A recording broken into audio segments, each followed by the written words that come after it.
Bonjour, je suis Stéphane Fanou.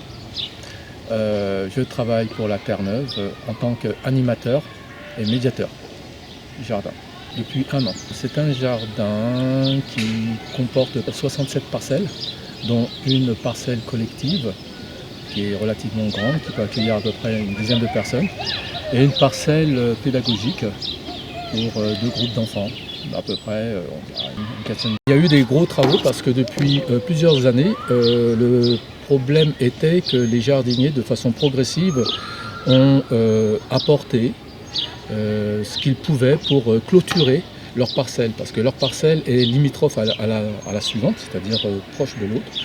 Pour vraiment marquer leur territoire ou un périmètre, leur technique c'était d'apporter ce qu'ils trouvaient, donc des lattes de lit, toutes sortes de types de bois, de métaux, de palettes et ainsi de suite. Donc c'était un mélange total.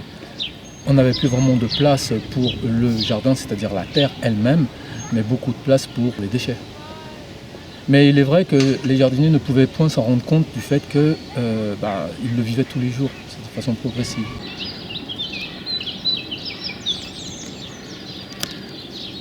Il y a eu 1 an de mise en place, une date butoir, pour entamer les travaux. Et les travaux se sont faits il y a 1 semaine. Alors la quantité est assez impressionnante. Ils ont retiré 80 mètres cubes de déchets. Alors qu'est-ce que ça peut représenter? C'est tout simple, un semi-remorque de camion. Voilà, et tout ça rempli à ras-bord de déchets. Donc qu'est-ce qu'il y avait dedans? Du bois, du métal et du plastique.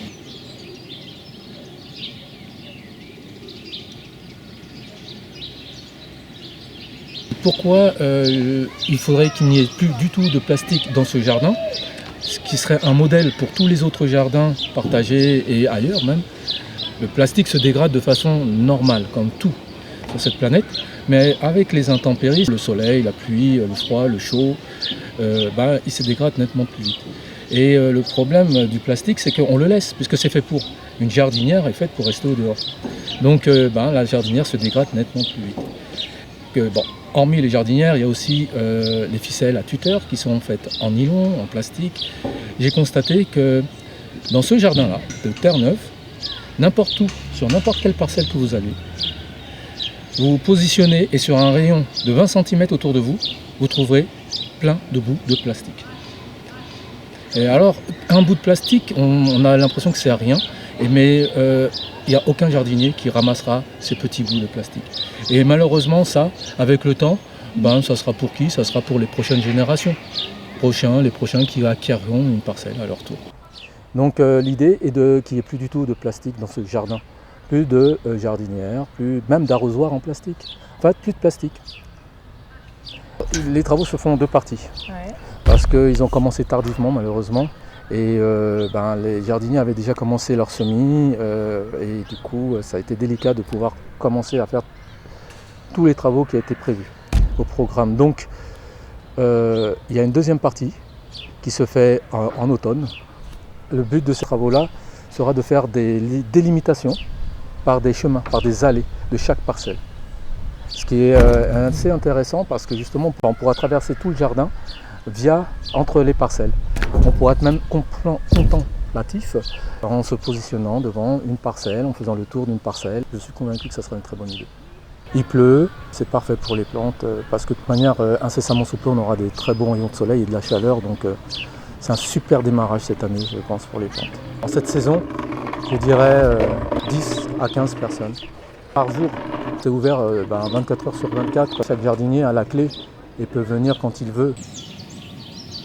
Nous avons des amis dans les plantations, petits mammifères tout mignons, mais que personne n'aime. Alors ce sont des rats bien sûr, et ils sont comme chez eux. Donc oui, on a ce petit problème de rats.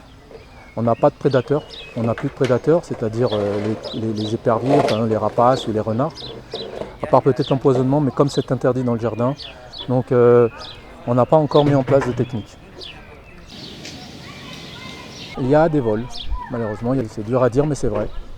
Il y a des gens qui subtilisent des plants ou des légumes.